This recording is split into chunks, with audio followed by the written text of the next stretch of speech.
Okay, we can get started and hopefully other people will join us as we go along. My name's Samantha Furman. I'm the Agape Director on Long Island. And welcome to our final Agape training for 2023. Tonight we have a wonderful presenter who will talk about a topic that a lot of parents have asked us for, which is how to talk to our children about the hard stuff. At some point, every parent struggles with the issue of having difficult conversations with our children. We need to talk to them about world events, deaths, divorce, etc.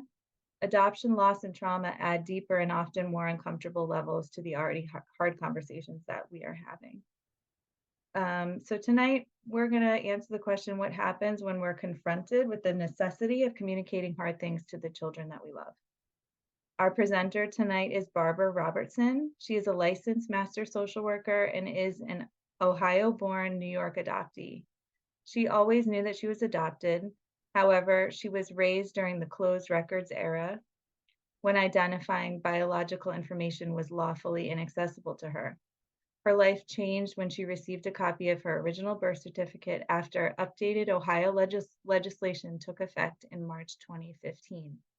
Since then, she has been able to discover her origins and establish contact with both sides of her family. Barbara is a strong advocate for adoptee rights, devoting her time providing online education and support to all members of the adoption constellation worldwide. Barbara is a New York-based social worker who provides trauma-aware therapy as part of a private practice. I'm going to actually paste her full bio in the comments in case you'd like to read that. And thank you so much, Barbara, for joining us and presenting on this very important topic. Well, thank you very much. I'm honored that you asked me to be a part of this. Can everybody hear me okay? Great. And so with that being said, I'm glad that all of you are here. I will echo what Samantha said. This is such a busy time, such a stressful time. And then there's always like a lot of feelings that come up too that actually can be focused around the reason why we're here tonight, which is to talk about having a difficult conversation. So with that being said, I want to set the tone for it to be relatively relaxing, easy. We'll be, having time to do questions and comments. I will ask questions regarding things that, for example, what you feel would be the most difficult conversation, maybe an issue that you're having even right now. So I will be asking that at a certain time in the presentation. Okay, so with that being said, let me go ahead and share my screen. Oops. Will I be able to do that, Samantha? Yes, let me just make sure you're enabled to do that. Hang on one second. Okay, you should be good. Okay. All right, I am going to see presentation. Can everybody, let's see. Hold on one second. There we go. Can everybody see that? Good, good, good, good. Okay, so this is the title of this presentation tonight, Talking to Your Children About the Hard Stuff. So what objectives are going to be is that we're going to define what constitutes hard conversations, what the purpose of them are, how to have them, and some takeaways.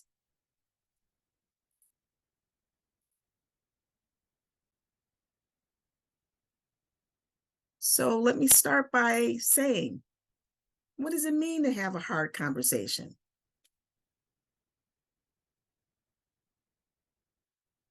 So actually, I'm going to open it up for a minute here. And if someone can volunteer what they feel can be a hard conversation to set the tone of this, then please do so.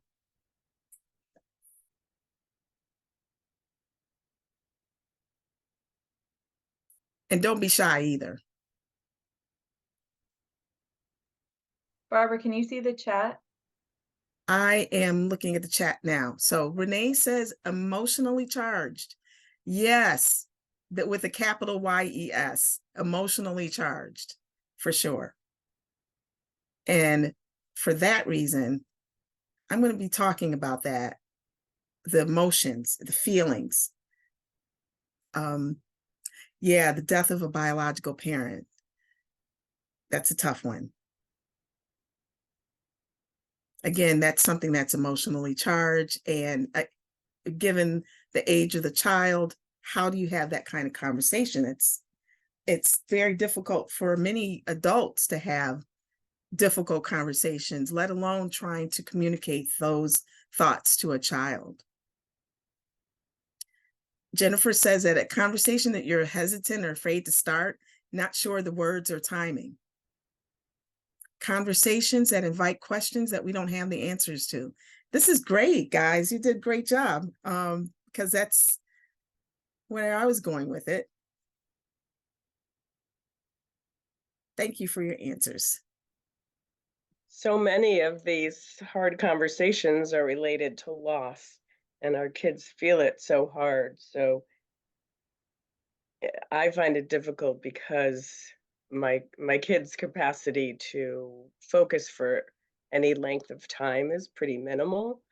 So it's hard to make it feel, well-rounded and not too intense, or, to be able to meet him where he's at, but say enough, but not too much, and all of that.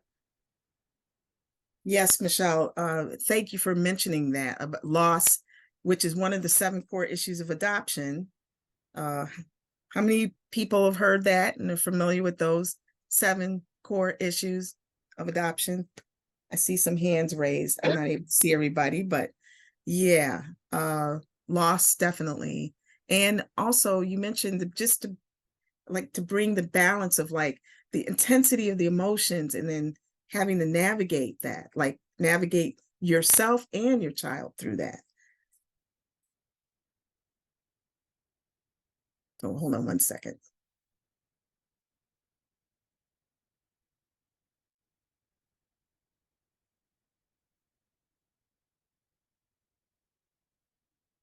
Okay. Oh, I see what happened. Yes. So it's a planned discussion about an uncomfortable topic or a negative experience where the goal is to share different perspectives or build mutual understanding and develop respect, or not persuade or win.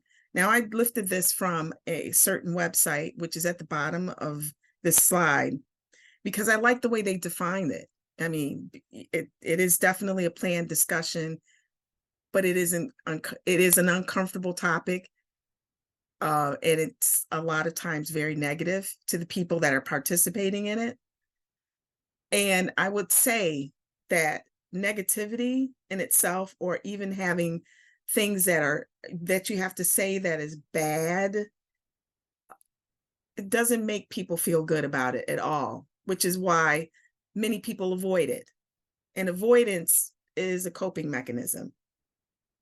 And how that manifests itself, I'm sure that many of you are familiar with avoidance techniques and maybe have done them yourself. But for the purpose of here, it's also to share difficult, uncomfortable information in a compassionate, respectful way.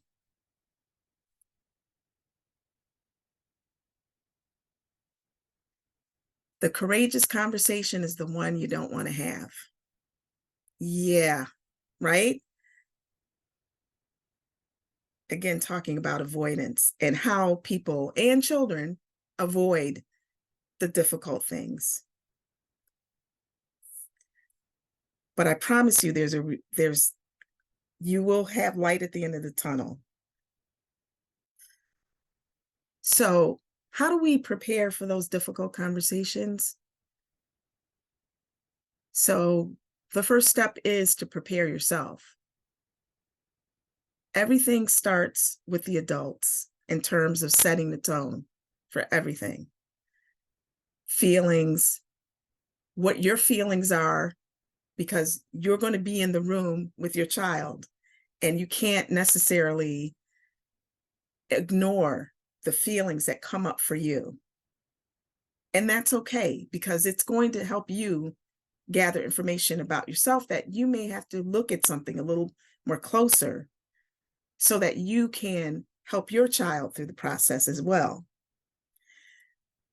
So as you're examining your own emotions, at the same time, you have to think about being neutral. There may be intense emotions that come up, as a few of you have stated already.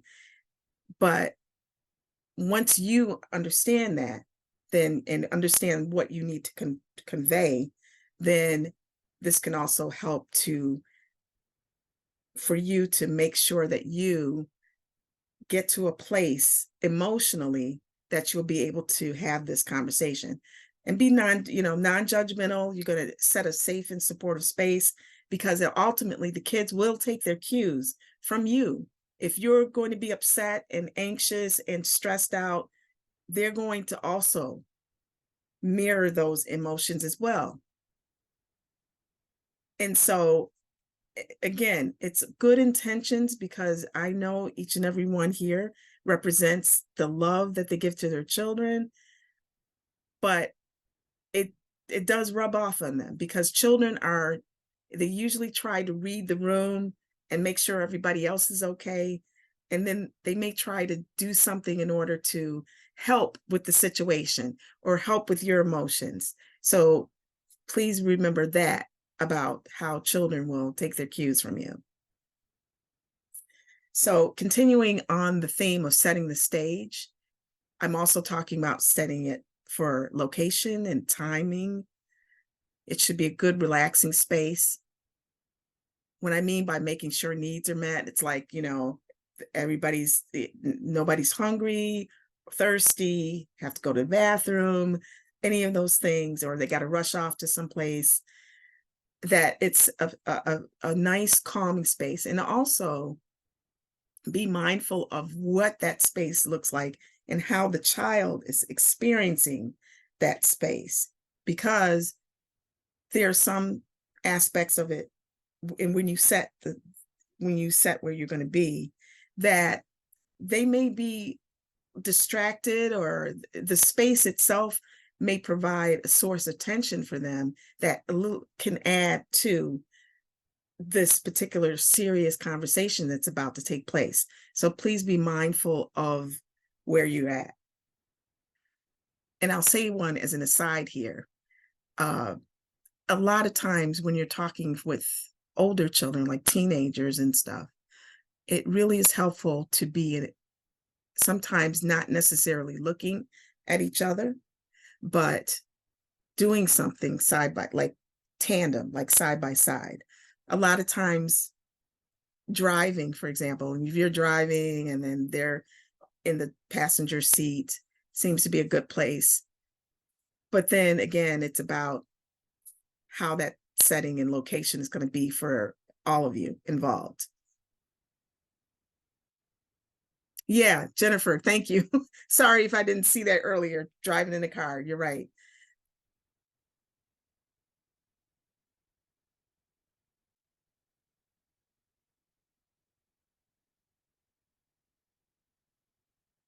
Sorry, I apologize. I got to come in and out of let's see.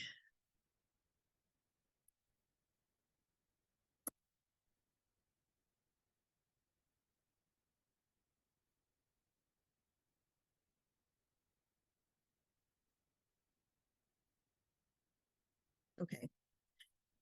Next is be direct. That means the language that you use, what you're going to say. Be honest, be direct, use developmentally appropriate language.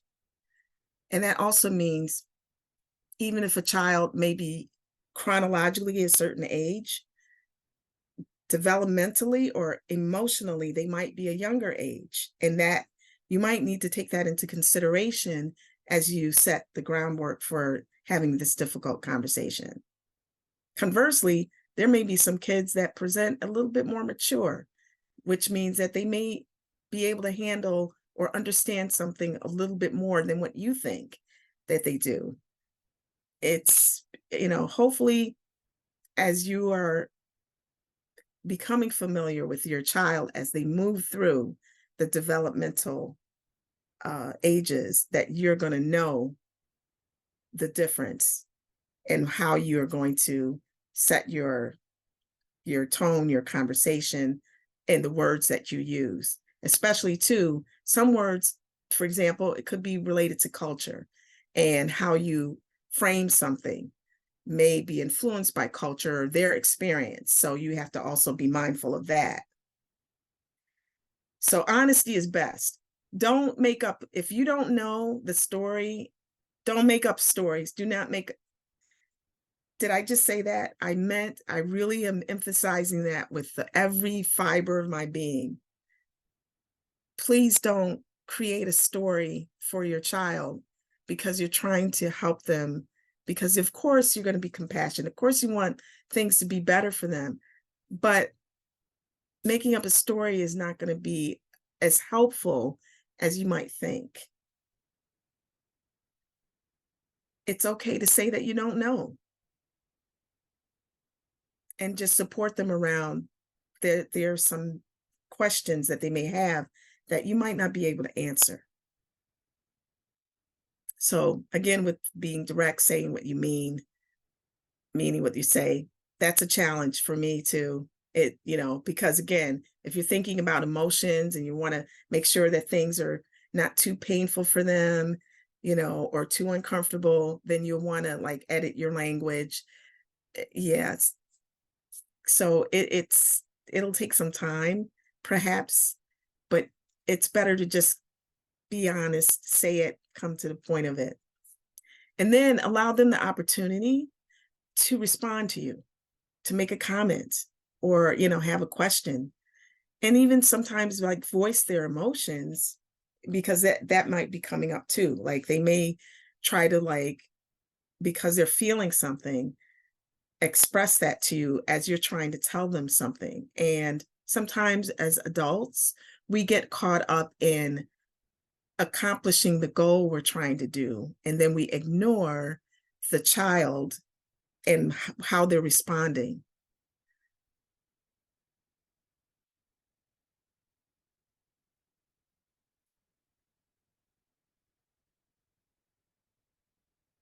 This one is a big one. Get comfortable with the uncomfortable. And I'll have to say that if I do workshops or, any type of talks, this is one that I always I get to say this, because everything is uncomfortable. Everything can be hard to handle. Emotionally, I mean, just name it. It can be uncomfortable, period. But I want to normalize the discomfort for all of you, that it's okay, because it gives you some information that you could work with. It may be a pain point that you weren't aware of, for example, as to why that you are experiencing your own emotions at the same time, and also how your child is responding as well.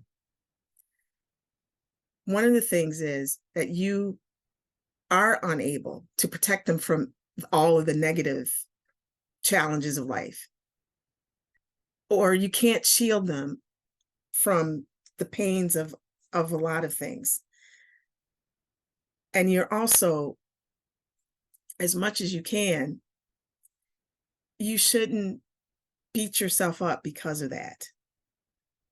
So give grace and compassion to yourself as well in this whole thing, because that's life.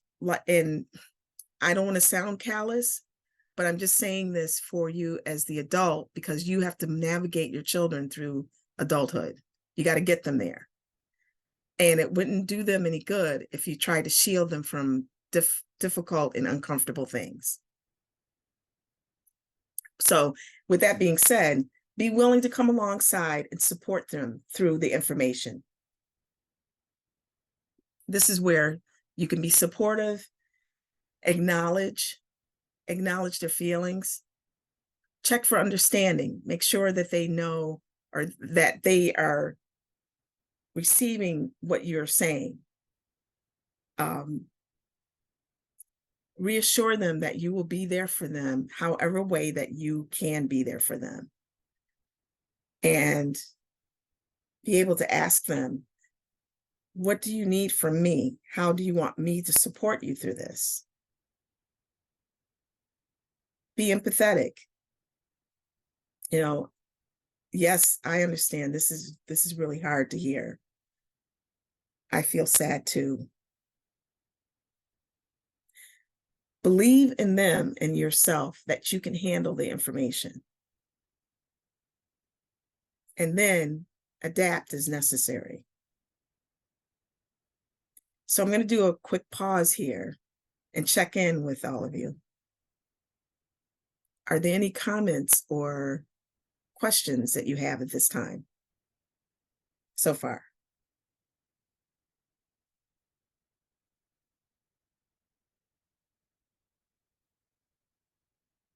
Okay.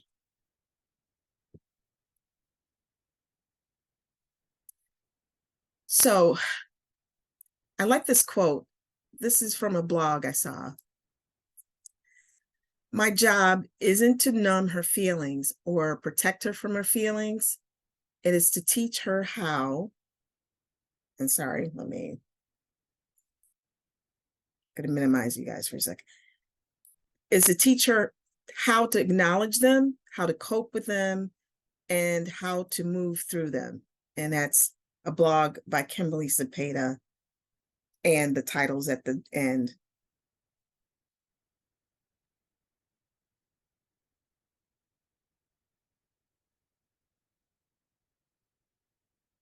So some takeaways from this is that it is inevitable to have difficult conversations, hard conversations.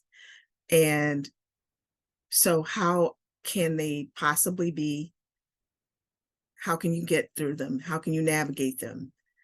Make sure that you, first of all, examine yourself. What's going on with you first, inside of you first. Check your own emotions. Other thing is to set the tone for your child, set a supportive space, and make sure that they are going to understand what you're saying. Check for the location, make sure the location is a good, safe, calm space that the child will be able to most be comfortable.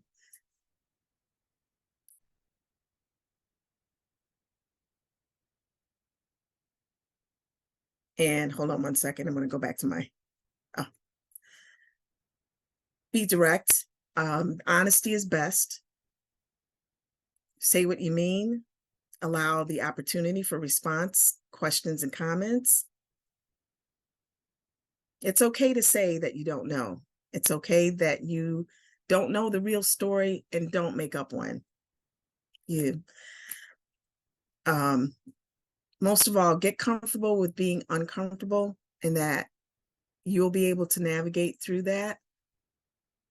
Because as you acknowledge the feelings, then you'll be able to then know how you can navigate through them. And most of all, you'll be able to know how to navigate your child through their emotions as well. So then for that, be willing to come alongside and support them through the information.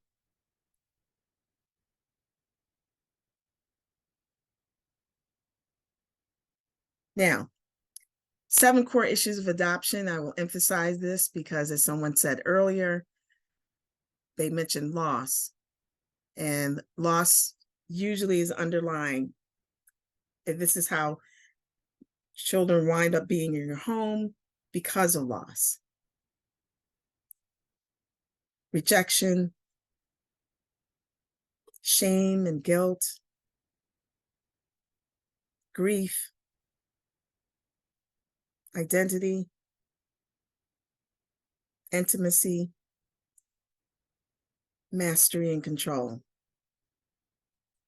And let me pause on mastery and control. As adults, we want to be able to control the environment for our kids so that, again, they will have the best. We want the best life for them, no pain, no sorrow. But unfortunately, they've started out life already knowing all too well that life is not always happy or joyful. And I want to make sure that you are comfortable then of being okay that you won't be able to take care of or solve all of the issues for your children. And that's okay. That's where the discomfort can come in, but also to know that if you are there for them as a support, you're there for them unconditionally, saying that I'm here for you, no matter what is going on with you, how you're feeling. I want you to know that I'm here for you.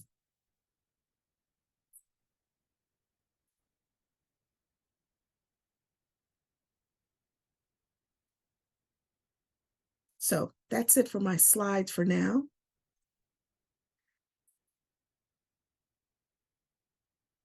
And I'm looking forward to having a discussion, a robust discussion, because I did that on purpose of not specifically talking about, okay, which difficult conversations, because I want you to freely be able to let us know what you would like to discuss when it comes to that.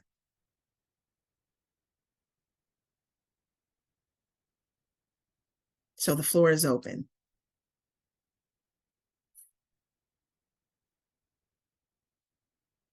Quick question. How long Yes. do you recommend that conversation not exceed? Meaning the amount of time that you're spending in a conversation? Yeah, literally. Because I mean, my boys have ADHD, and that part of it, and their reactions can trigger me as well. So I've learned a long time ago to ignore the head, the ooh squirrel, and all that, and just attribute it, even if it's not. That's the reason. I give myself that's the reason, so that I don't get triggered by the no eye contact or the changing of the attitude and so forth. However, that said, short is good, but checking for understanding can sometimes push a conversation a bit longer. And I know one of their complaints in the past has been it's a punishment for us to have a Mhm. conversation. No, it's not a punishment, it's a result of it's a consequence, and we got to get through it. And we can, I make sure they're fed, I change the location, I wait, doesn't happen right away. I do a lot of different things. But is there in your mind a number, a period of time you're like, it shouldn't exceed X, you know? Thanks for the question. I usually defer to age appropriateness. And with that being said, it's the attention span. So a baby or a toddler is not going to have nearly the capacity of the attention span that an older child would have. So that's one thing. And then also with that is the emotional age. So even though you have children that may be a certain age and chronologically they should be able to have a longer attention span, they may not be capable of doing that. So honestly, how old are your children, if I may ask? Um, the younger boy is 13 and the older one is 17. So Mhm. but the 17-year-old acts like the 13-year-old. Okay, thank you for saying that, because that's where it could be how parents can experience their kids, where they're chronologically a certain age, but emotionally they're younger. So I will say to you that it's okay to then treat your children younger. If that means that you might have to literally get down to playing a game or doing something distracting, well, we did use the example of being in the car, and that's an example of an activity that you're not necessarily calling for eye contact, but you can still have a conversation. And it seems to be most effective with teenagers and other kids, where the eye contact may be stressful for them, or it may cause them to have this avoidance, oh no, I can't take this, I'm leaving. just because of the eye contact. But then if you're doing something else, it could be a way to lessen that for them, like reduce their anxiety about it, and then make a point. And, it may not be that you have the whole conversation at the same time either. Like you might have to take it in little bits and pieces. Thank you. Does that help? Yeah, no, absolutely. Okay. Anybody else has any comments? Have they experienced that?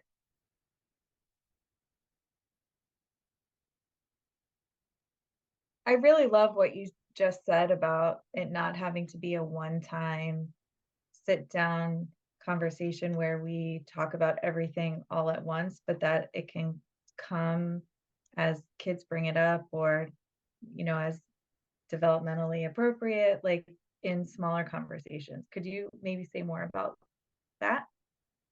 Yeah.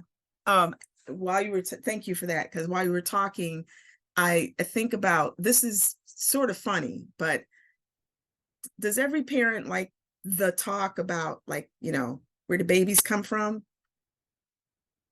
And they might get that question.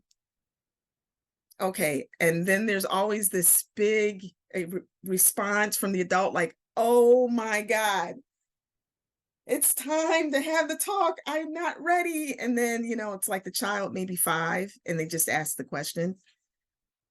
And then they're all, they gear themselves up to have this big conversation. And then they go to like start the first sentence. And then it's like, okay, the kid runs off and goes and does what they were doing to begin with. And the parent is going like, wait a minute, what just happened? Right? Like, but that's a lot of times that is only, it's like the expectation. Sometimes us adults have expectations that's not in line with the way our kids are seeing the situation. Like one sentence may be all they needed, for that moment. That's not to say they're not going to come back and ask again, or that the conversation stops right there. It doesn't have to. It can be a continuum. And another thing that us adults can get into that mindset that we're checking off a box, like the goal, like, okay, told them about the, where babies came from. Okay, done. Now we can move on to something else. Realistically, that's not how life happens. And it's okay.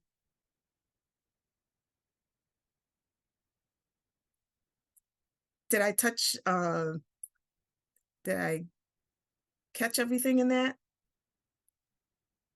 Yeah, that was great. Thank you.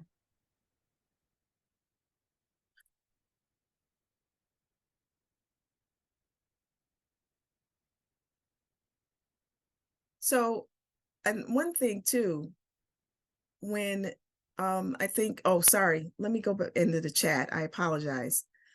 There was a question in the chat. That's a big one about being conceived through sexual assault. Having to navigate a traumatic origin, and whether to tell your child, how much to tell your child, that definitely is a challenge.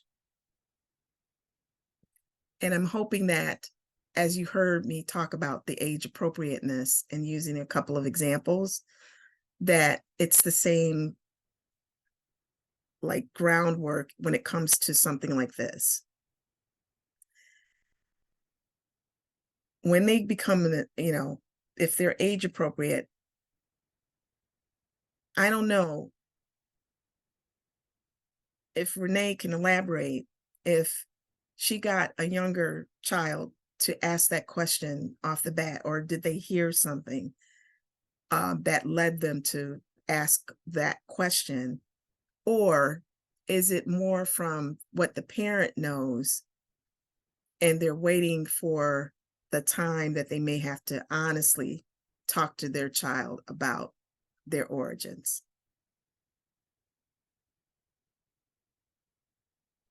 Yeah, sorry, I'm in the car, but I worked for an adoption agency and I placed 2 newborns that were both conceived through sexual assault with families. And the families are asking, how do we talk to our child as they grow about this? Yeah. So there's always the honesty part of it, but I'm not a fan of like saying, don't ever tell children the truth of anything, because there are too many adults I've heard from now that they were not told the truth. And it's far more difficult for them to navigate the lies by omission than to actually know what the truth of what happened was. With that being said, there's some things that when they're a child that they may not need to know all the details of, because how they receive or how they came into the home is that their first family or was not able to provide for them or take care of them, and that is why they wound up in the home that they're in. And one could say that there were challenges, there were family conflicts that caused them then to not be able to stay in the family of origin. And now this is why they're in this home.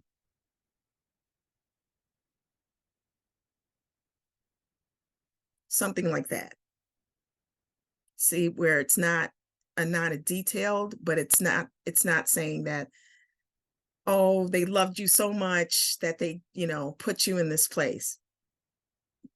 Another it's a flashpoint, I'm sorry. Because then a child is going to be thinking, oh, wow, that's what love was, that they just gave me away, put me someplace else. That's love. And that didn't really address the issue. So Renee, what do you think about that? Like, a couple of the examples of how to explain it without going into detail. I'm sorry, I missed it. I'm transitioning kids all over the place tonight. I'm in and out on the phone. I'm sorry. I'm Oh, gonna that's listen okay. It's I'm like, gonna listen to your recording though. Sorry. I just solved world peace. You missed it. Oh no. I'm kidding. I understand. I just really appreciate that you are staying with us and recognizing again the busyness of the season, that there's a few of you on here. So thank you. Could I ask a follow-up to that maybe some people are thinking? Because I know, as professionals, a lot of times we're encouraging families that at some point your child should know their whole story, right? So Yes. even this part of the story, even the really, really difficult part of the story specifically, right? And I know there's like some debate as to like what age that is. And like you said before, it totally depends on developmental age, not necessarily chronological age, but could you maybe speak to at what point should our kids know everything about their story?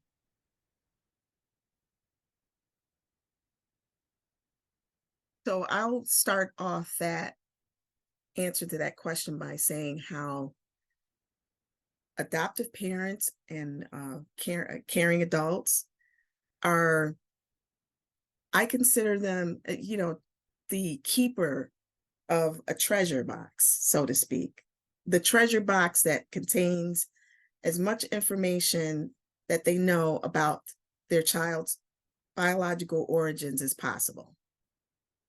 It's all in this treasure box. Now, when some of the things in that box is going to become shared, it's going to rely on a few things. One, definitely age, developmental, as we talked about.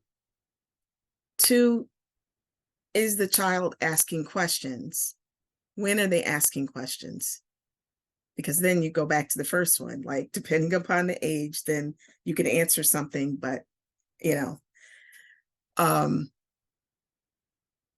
and the third thing is you follow their lead, follow the lead of the child. There may be that you might have obtained a lot of information and you know about it. And there may be some children that don't want to know anything. They won't ask. But a good thing, please keep the information in that treasure box, because you never know. Because as things in life, things are subject to change. Their interest is subject to change. So you may have only had to do a couple of, like maybe 10 minutes of explaining or answering a question years ago, but then maybe 20 years from now, or they're going to want to know more. So to summarize that, you could take the lead of your child and determine how and when you share that information.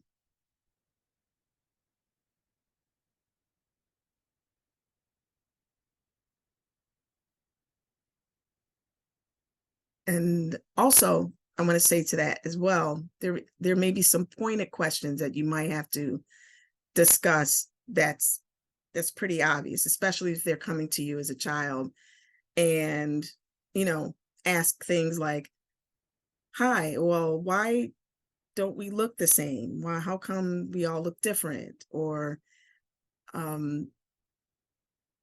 that is a sometimes very difficult question, because how do you answer that and still feel affirming to the child? And it's also something that you have to talk about. It's obvious that this is something that's bothering the child, or that they have questions about, that definitely may be uncomfortable for you to talk about.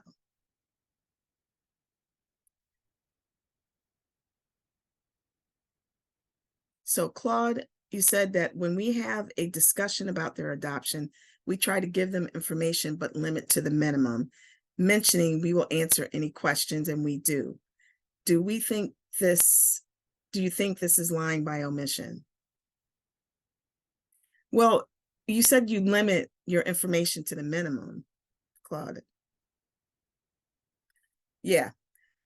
You say you limit it to the bare minimum. How is it, what is determining why you're limiting the information for you?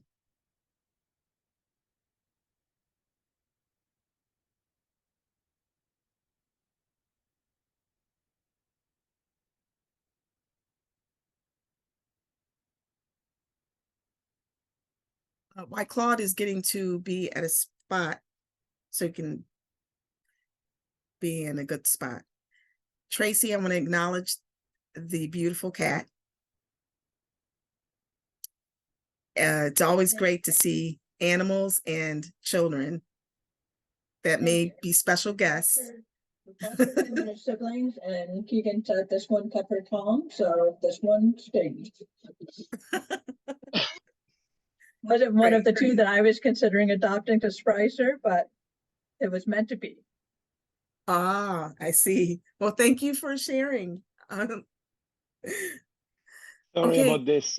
So what I'm trying to say, sorry for my accent, but I think you're going to try to understand me. We have, since the beginning, since we adopt them, we didn't hide anything, of course. And we told them their biological parent asked us to take care of them. Okay. So without getting too, so Claude, respectfully, yes. I'm sorry for interrupting, but I just want to, that you, without getting too specific, yes, for the story, that can you tell us the age, and then when I was asking The, what was the age of determining, now or the yeah. age when we adopted them? Well, I'm really wanting to get to what was it that made you say that you limited, like you didn't go into great detail. Is it because of their age, or is it because of the circumstances that may be uncomfortable for them to know? It's because of the age. Yeah, 8 and 11, Okay. two Yeah. brothers. Mm-hmm. And I was listening what you were saying about the maturity also of the Yes. children. What I found out is actually then concerning that topic specifically, the maturity is different than on other topic. I don't know how to explain this. Is the approach, so the oldest one approach that the youngest one want to be older when he's Hmm. or asking the question, and he wants to be up to his brother, basically. And it's quite interesting the way they do it, because I know they discuss those topics together, and the oldest brother asks the youngest one to ask the questions. Oh, that's an interesting. So the youngest one It's is quite a likely. dynamic. Sorry. That's interesting. That is Mhm. a very interesting dynamic. And I understand. Yeah.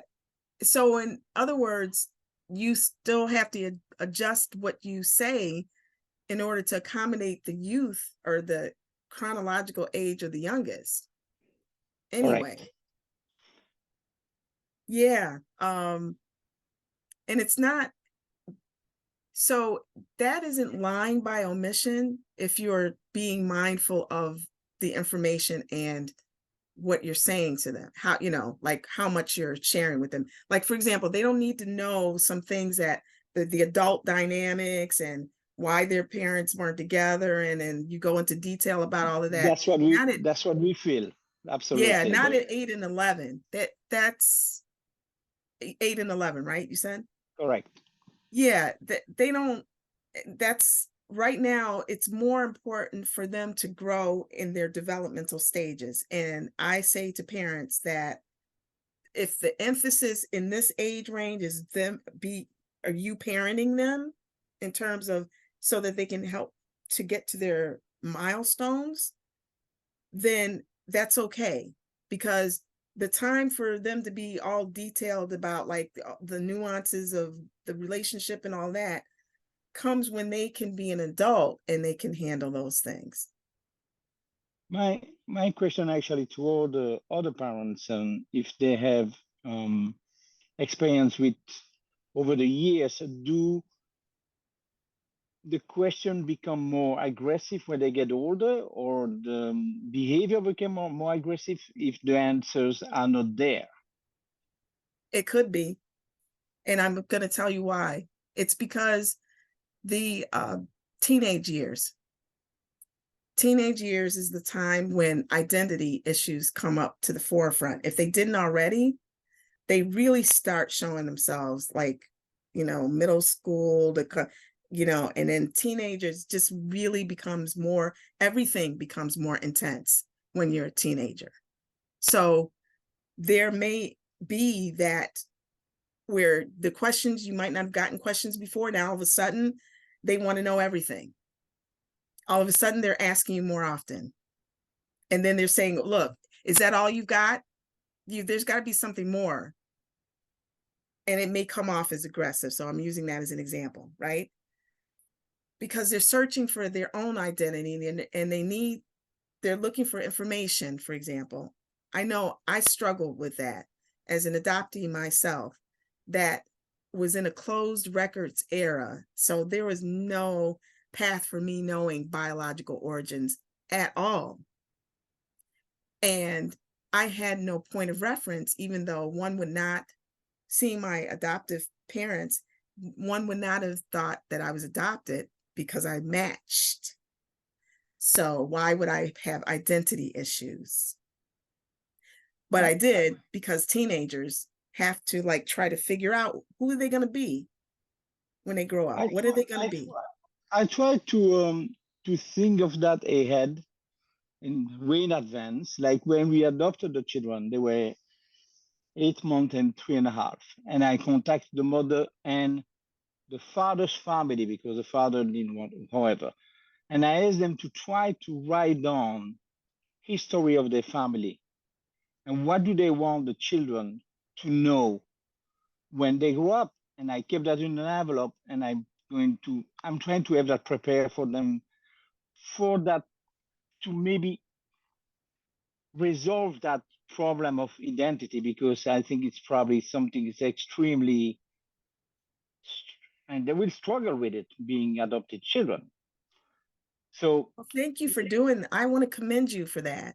I want to commend you for, you know, being proactive and seeking out the information. And that gives me an opportunity to say that for any parents that are hesitating, for example, to try to see if there's information out there, you know, it's okay to be proactive and see if you, again, it's the treasure box.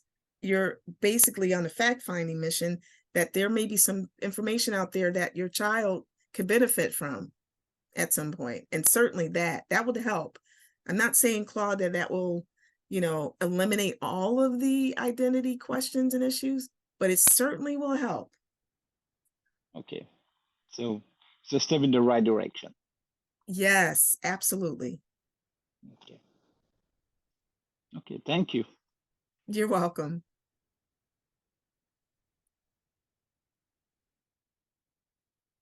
So how's everybody else feeling? Is there any other comments or questions? Because I know that there can be other topics or types of difficult conversations.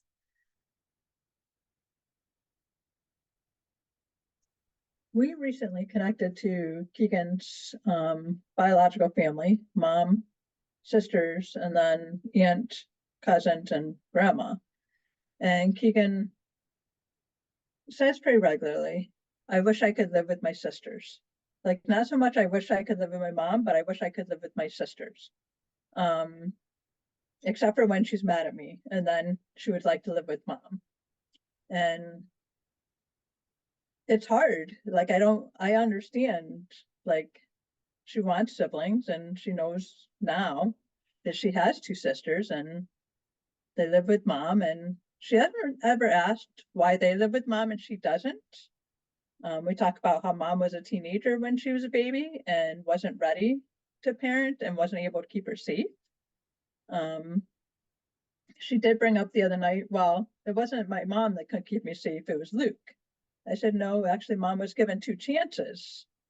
And the second chance, he wasn't in the picture because both Keegan and mom were moved to a residential program 3 hours from here. So he wasn't a part of the picture, and she was still fighting with Keegan in her arms against the staff there. So we talked about how she wasn't able to keep her safe, but the whole family at this point is clean and doing better. And so we look at the positive too, like they've all grown up, and well, including grandma, they've all grown up and they're doing the best that they can with what they have right now. Oh, good, But Tracy. she wants to know why she can't live with sisters, and because she's very clear she wants to be here, but she's torn. She wants to be both places. She wants to be with sisters, but she wants to be here. Yeah. And how, okay, so yeah, there's a couple of layers in that. The sibling, first of all, the sibling bond would be stronger than the parental bond. And so it sounds like she's, you know, missing them more because of that. Like there's 2 of them over there. And how many are in? The youngest has big attachment issues because she was 2 months premature. And then also mom was incarcerated like a month after she got home for 18 months. So she's the one that missed the most, like had the most separation And so think Keegan struggles because that little one struggles with the goodbyes the most. Yeah. And so Keegan struggles with wanting to protect her and be with her. And it's hard for Keegan to see her sad when they are separated from each other. Mhm. Yeah, it's like the body, her body is responding and remember, like the same feeling of that, of leaving, somebody's leaving. That's very difficult. But it sounds like you're aware of those things. That's a good thing because you can support her around that, around her feelings, validate that. Yeah, I know you're sad because you can't spend the time that you would want with your sisters. You know, does she consider them? So she says sisters. That's her language. She uses sisters, Yep. right? Okay. And did you say that she's being raised with someone else in the house as a sibling? No, Keegan is an only child. And Okay. then the sisters are with mom. Okay, got it. So then there's that only child situation. Okay. And then there's also the, like the grass is greener aspect of, there's two of them over there. She's over here. Then there's that, the longing to be with them. So there's several things with that will probably require you to support her in different ways during different times. Yeah, we talk about that's why we're connected with them now, so you can get to know them all better and get to have a connection with them. Mhm. We did 2 visits this summer, and then we're working on a birthday. Well, it was supposed to be between November and December, a birthday visit, because mom really wants to do gifts, and I was really against the gifts because I want Keegan to see mom as the person she is, not the stuff she brings.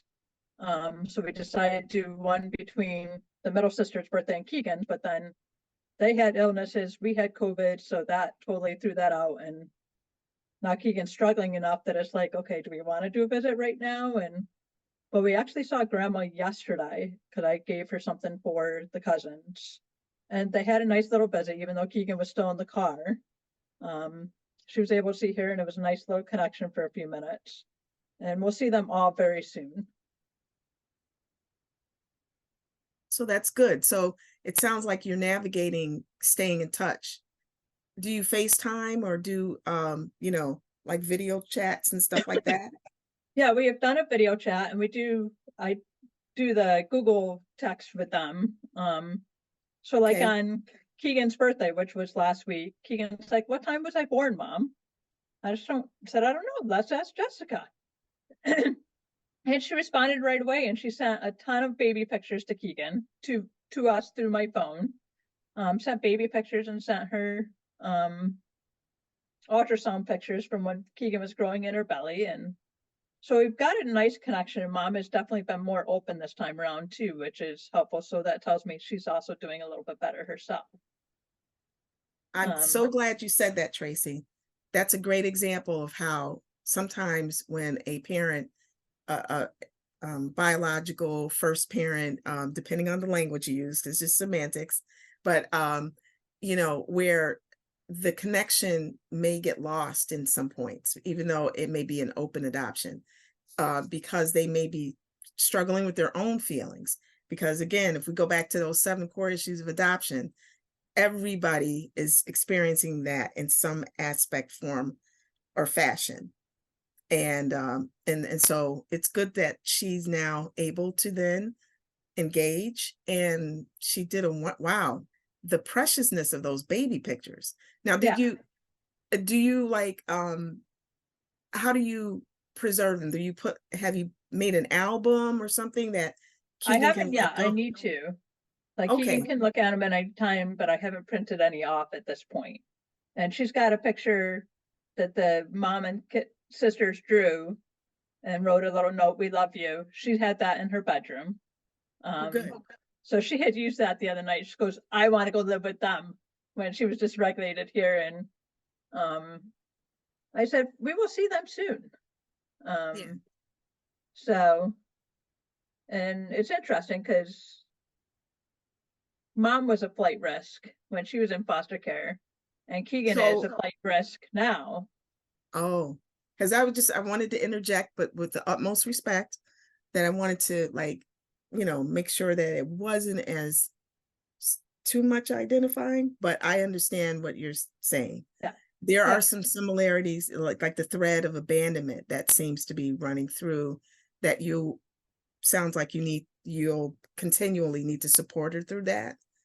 And I like the idea of you having these pictures that now you could make a physical album, or and then she can refer to that, like whenever she feels her feelings, right? It'll Yeah. be another tool that you could use, that she can use to help her stay connected. Absolutely. Yeah. Yeah. So what do you think? Did I answer your question? Because I'm sorry if I forgot what you asked me, but I hope that's helping. Yeah, absolutely. Yep. Yeah. And that's great. That's really great to hear. When it's working. Speaking of when it's working, how about anyone else? Have you experienced the positive aspect of you tried and things either, you were surprised by the outcome?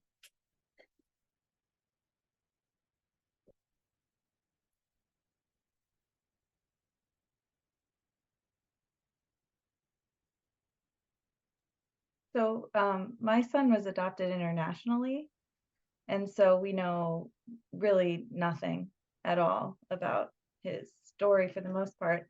But I think one thing that's been really helpful for us is just to acknowledge that often, um, even around his birthday or other times, just to be able to say, there's so much we don't know, and that's really, really sad. And we're sad about that. We're sorry about that. And it's okay if you feel grief about that, like forever, like that never really needs to be resolved, like, or go away. And it seems to bring him a lot of relief to say that. So that's something that's been helpful.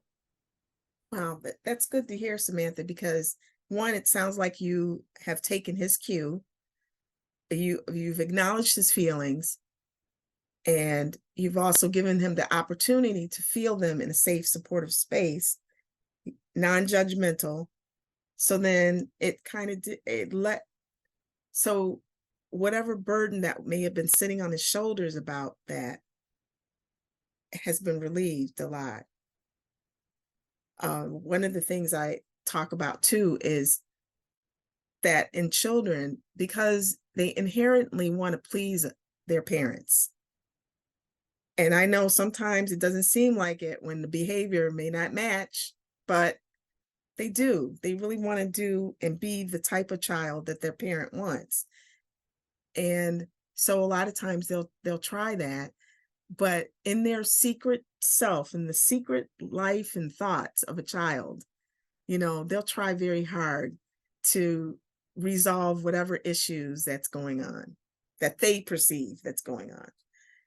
And so it's a lot, they put a lot of pressure on themselves that they may not discuss with you, or that you may not know that until, well, behavior is communication.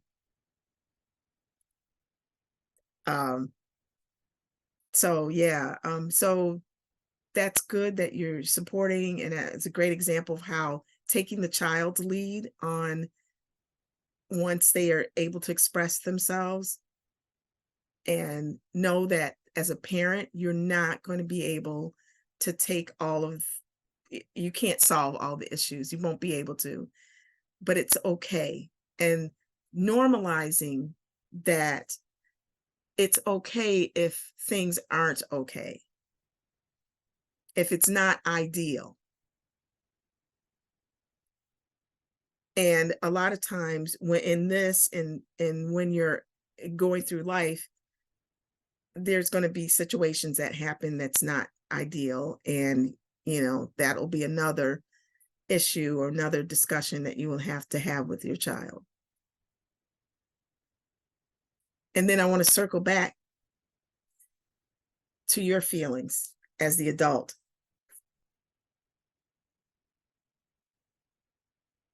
I want to say, give yourselves grace. Give yourselves grace when you're experiencing this whole parenting thing. Trial and error. Not saying I know anything about perfectionism, but I'm just going to mention it here because a lot of times parents can get tendency to want to do that, like be in that mode and be hard on themselves because things aren't perfect. But if you think about the kids taking their cues from you, then it's okay for things not to be perfect, and you have to also be okay with it. And if you need to work on getting to that sort of peace within yourselves, then that'll help them too, so that they'll know that they don't set up themselves to have unrealistic expectations that they will not be able to meet either. And then they'll be hard on themselves. So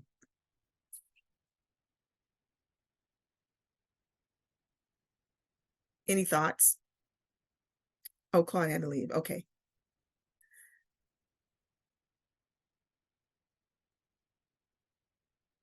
I have a sibling group of 4, and you know, the 2 youngest, they have no memories because they came in so, you know, so young. 2 oldest do, and obviously the oldest knows the most.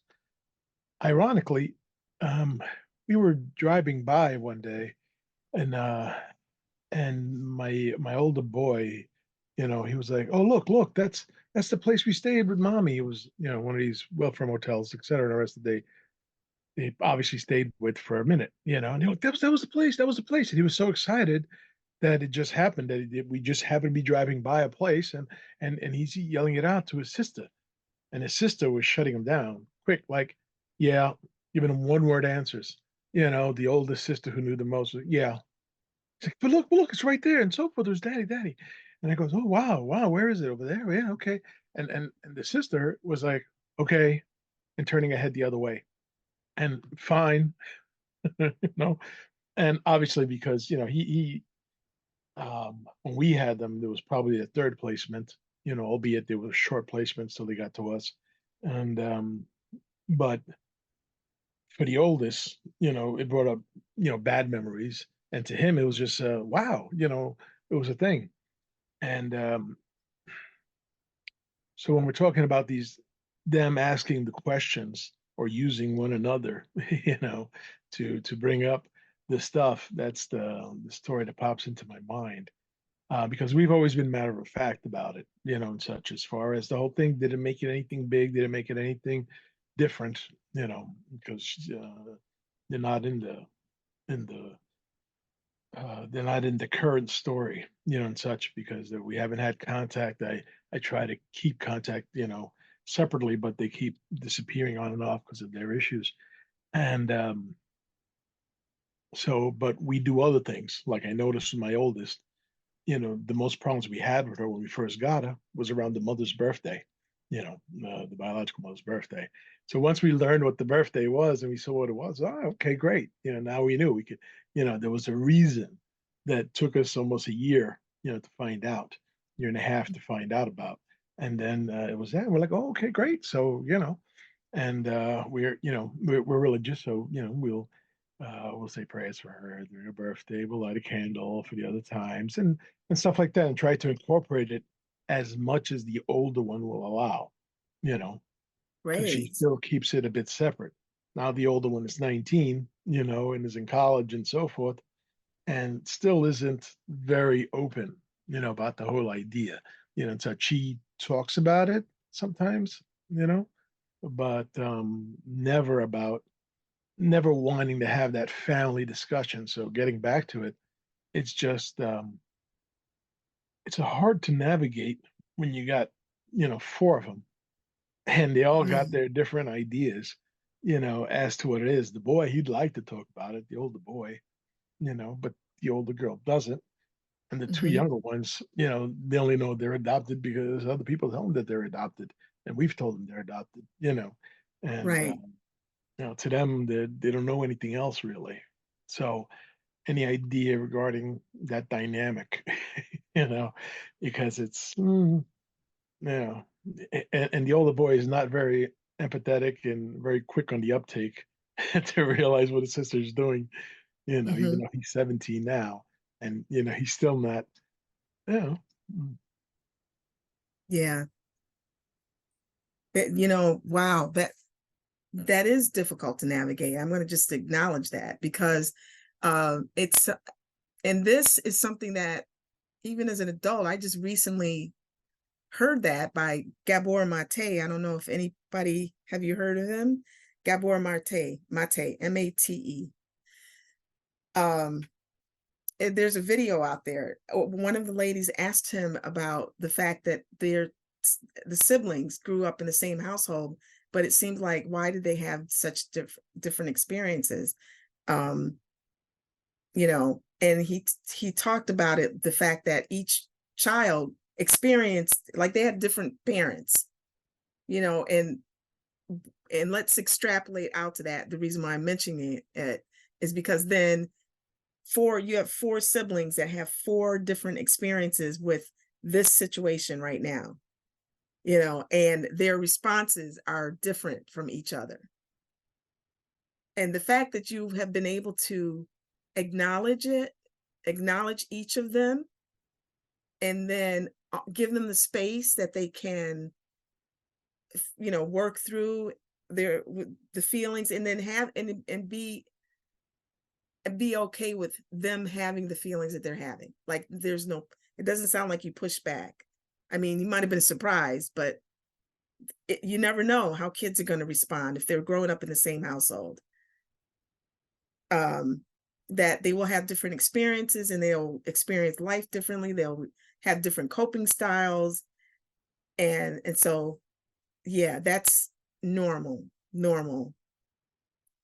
Um, so I also like the fact that once you found out about the older daughter having a trigger around a very difficult anniversary for her, a date, which sometimes it takes a while to find that out. Why all of a sudden this child is like dysregulated, or acting in a way that doesn't fit what's going on. And then you found out why, and then you incorporated some meaning so that she would be able to process that and continue on. One of the greatest things to do is to normalize what may seem abnormal. And I'll put that in quotes because there's nothing abnormal about, loving children and having them in the family. Okay. But the way that they came into your family, well, it is not the traditional way. But when you said that you discuss things matter-of-factly, it sounds to me then that you made it part of, well, this is our life. This is the story of the way that we are a family. And that's okay. So in other words, it's like peaceful, it's zen, it's like, yep, this is the truth. And then you keep moving on. It's not sensationalized. They don't have to feel ashamed. That it's not a secret where they can never talk about. They can't, the fact that you are allowing the safe and supportive space to support their story. That goes a long way to help them. I worry, like Claude brought up the sins of omission, and so a lying via omission and so forth. And and me and my wife, we go back and forth as to how far do we go, insofar as starting the narrative. or getting them. We have their life boxes, and we have as much info as we have, you know. But you know, we're on. She's kind of like, you know, wait on them, you know, and so for the rest, which makes a lot of sense to me because obviously they're growing up in different rates and such, and sooner or later they'll have more questions than the little things here and there that they drop. You know, Yeah. me, I'm like, well, you know, I don't, you know, birth mom, we pray that she gets better, but we don't know that she will. And I worry about lost opportunity, you know. I mean, you know, and how much more effort I should put into trying to locate her, you know, et cetera, before, you know, God forbid. So, you know, I'm worried, you know, because you know, it's it's like a fine line. And I doubt there's going to be a good answer either way. I doubt there's going to be, you know, no matter what we do, that to make it better, but just to have the options available, you know. And the one thing I will say I did just recently was I was permitted to sit in on a adoptees group, you know, and that was great. That was fantastic, you know. I was get to be a fly in the wall for that one meeting. It was because Good. my daughter, you know, she turned 18, and it was a Spanish group, you know, and so forth. And I'm like, okay, you know, I'm looking for, and it was a young, you know, Spanish group and such. I says, okay, you know, to help her explore, maybe. So I wanted to sit in because I'm daddy and make sure that, you know, what's said and what's appropriate and so on. I said, okay, great.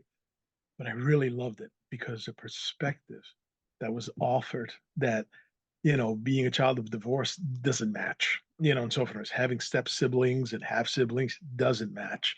That being able to sit in on those adoptees, them speaking about their issues and their problems and how things were presented and wasn't in just one meeting. You know, it was a 1 hour meeting. It was a lot. And it made me say, okay, you know, we gotta be ready and prepared to give them more, you know, and so forth, and to allow them, you know, to it was just a lot. And so I would say that to anybody is that if they get a chance, an opportunity to sit in on an adoptees meet, if they're not adoptees themselves, obviously, you know, but yeah, if it would be helpful, you know, because it's a perspective you just don't have. I read a lot, Mhm. you know, I researched a lot, but you know, hearing them speak directly, it was most helpful. So, Well, um, thank you for that wonderful plug, Felix. I didn't even like, I didn't pay you or anything. So that was a really great, that was great. I'm so glad that you got that experience and that you could tell other parents and encourage them, you know, because there is a lot. I mean, you know, the fact that we're able to, as a constellation, hear the other sides, you know, firsthand accounts, um, has been revelatory. It's been healing, and it helps for us, for adoptees that are older. A lot of us, our best hope is to make sure that the younger ones are not going to go through a lot of the pain that happened for us, you know, closed records, denial of access, you know, all of that. But that there's more openness happening. And as I said earlier, there's some things that you won't be able to, you know, take care of. You won't be able to make it all better. But what you can do is the best that you can, and that's what you did, is provide, you got the information. And if you wanted to like pursue, because I understand about the time and you don't want something to happen and then you lose a potential um like, what do you call it? Sorry. um Connection to biological origins. But you can only do what the best that you can with what you have at the moment, in term, because if they were able to be available so that you can get that information, then it would be a moot point, right? But unfortunately, they're not able at this time to provide the information or even to be available. And even as I'm saying this is an example of how you tell your kids when they're asking, hey, where's my biological family? How come we don't know why don't we have more information, or why aren't we in contact? And maybe having to say that because they're not able to be capable of doing that at this time.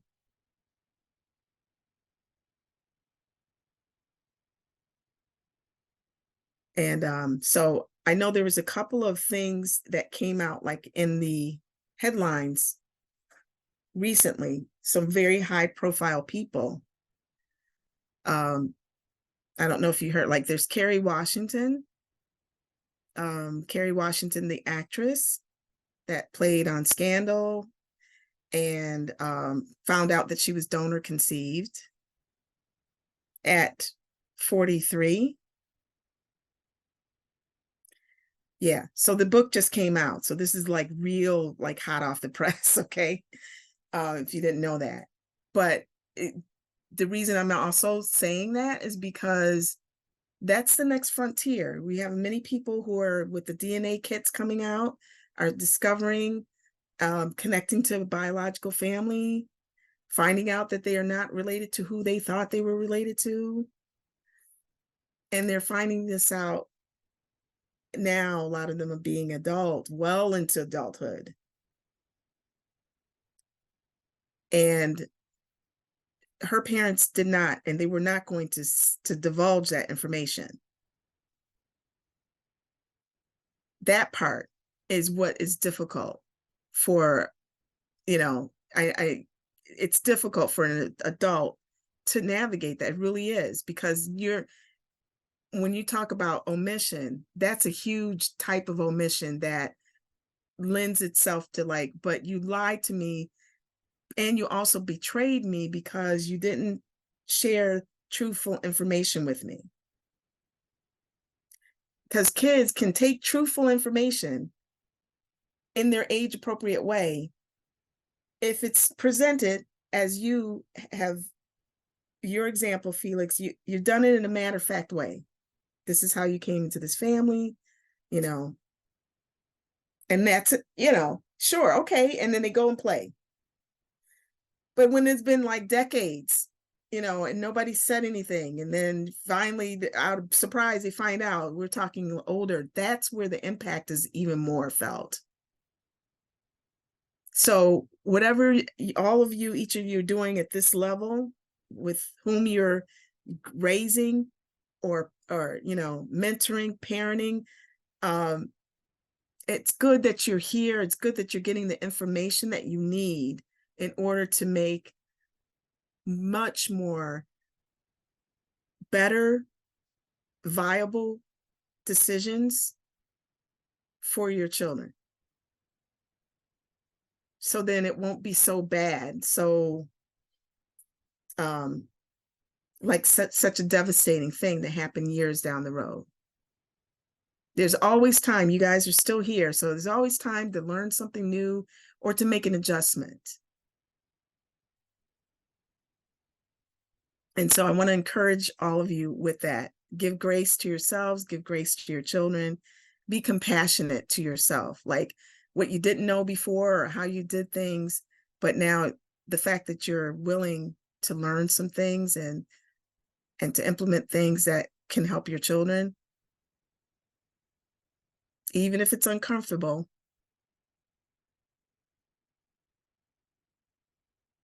then all of you deserve commendation for that. And with that, thank you. Thank you. Thank you so much, Barbara. It's so evident to me what a phenomenal therapist you must be. I want to sign up right now to come and see you. Barbara is part of our Adoption Competent Therapist Network. So she does see a lot of agape families through the grant that we have. And it was so wonderful having you here. That was phenomenal and so important. So thank you so much. Well, thank you to everyone. I really feel honored. I wish all the best for you, all the success for each one of you and the families you represent. Thank you. So, yeah. And I Okay, will, everyone. Oh, go ahead, Barbara. Oh, yes. Finally, there will be, I will put a sheet, like a little resource sheet of a couple of the resources just as a FYI.